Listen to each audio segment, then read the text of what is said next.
ആ പറഞ്ഞതുപോലെ ഫസ്റ്റ് ആവും നമുക്ക് ഫ്രീ ആണ്. And this is my first video from my college. As usual നമുക്ക് എന്ത് ഫ്രീ കിട്ടിയാലും നമ്മൾ ആദ്യം ഓട് ക്യാൻറ്റീനിലേക്കാണ്. ഇന്നും നമ്മൾ അതിനൊരു മാറ്റവും കൊണ്ടുവന്നില്ല.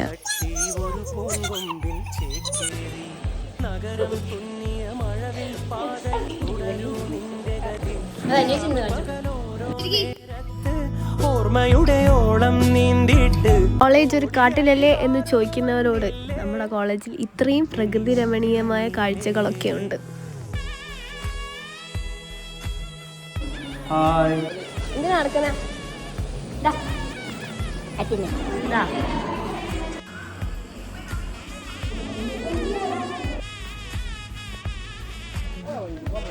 വൈകുന്നേരത്തെ NSS പരിപാടിയോടെ കൂടെ നമ്മൾ ഇത് അവസാനിപ്പിക്കുന്നു. ബൈ, അടുത്ത വ്ളോഗിൽ കാണാം.